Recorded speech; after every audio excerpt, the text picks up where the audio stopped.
para começar, então toda a jornada do Design Thinking ele começa por um problema bem estruturado. O que eu quero resolver, o que eu preciso de fato transformar na experiência do cliente. E quando eu vou trabalhar essa metodologia em grupo, né, ou mesmo individualmente, quando eu tenho algum desafio de negócio para trabalhar, eu vou formular esse problema que eu quero resolver. Isso é fundamental, porque é a partir daí que tudo vai acontecer aqui no Design Thinking. E quando eu pergunto qual o problema que você tem para resolver, não é falar, preciso melhorar a satisfação dos meus clientes. Não pode ser tão genérico assim. A gente precisa compreender nessa etapa e definir um problema de fato bem estruturado, bem claro daquilo que você está realmente se propondo a transformar e por que está. E talvez um dos caminhos, né? Então é aí que a importância do método de novo. Porque na hora que eu pergunto, me dá claramente o seu problema, as pessoas normalmente patinam, tem um pouco de dificuldade para deixar isso claro. Mas não se preocupe porque aqui a gente tem uma receita, um caminho, um formato muito tranquilo que você vai poder deixar o seu problema, o seu desafio muito bem estruturado, muito claro para ser trabalhado durante toda a jornada do Design Thinking. E tem um caminho, tem uma receita, tem um modelo que a gente usa que ajuda demais a determinar qual é o problema que você vai resolver. Eu trabalho com algumas questões para ajudar a formular isso, né? Primeiro, assim, o que eu faço? Qual que é o meu trabalho? Talvez essa é a primeira questão. O que eu faço? Né? E quando eu penso assim, qual é a parte mais difícil desse dia a dia meu do que eu faço? Isso já vai me dar algumas situações onde eu já identifico pontos que não estão legais. O próximo ponto que eu pergunto é assim, puxa, quem é meu cliente? Para quem que eu faço essa coisa, né? Já pensando naquele conceito da empatia, lembra? Né?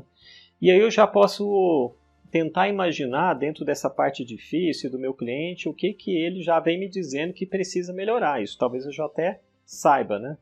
E aí eu também posso já identificar por que precisa melhorar e depois pensando assim, quem é que eu impacto com o que eu faço? Quem são as pessoas que recebem o meu serviço, para quem que eu presto aquele trabalho, que eu faço aquelas atividades. Então, quem são meus clientes? Às vezes não é só um cliente, tem mais gente impactada, né? Clientes internos e clientes externos.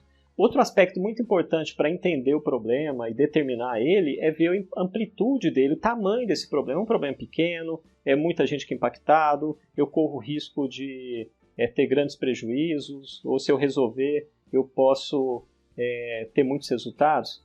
E também já tentar identificar por que tudo isso acontece. Então, a gente já meio que tem, a princípio, um senso comum do que isso acontece. Então, resumindo, né?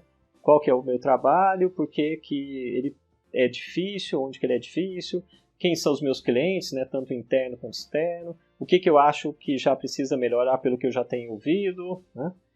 O que precisa e também qual o tamanho e por que precisa melhorar. Então, com esses aspectos, já é um excelente caminho para você conseguir já formular o seu problema a ser trabalhado aqui conosco no nosso módulo de Design Thinking. É simples dessa forma.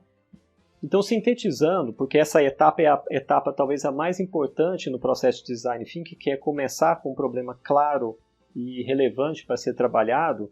Então, só lembrando, então a gente tem que pensar qual que é o trabalho que eu faço, o que é muito difícil nele, que já me mostra os problemas, quem são meus clientes internos e externos, o que ele já me disse que precisa melhorar e por que precisa, e também qual o tamanho desse problema e por que eu acho que eu vou conseguir bons resultados, o que eu preciso fazer.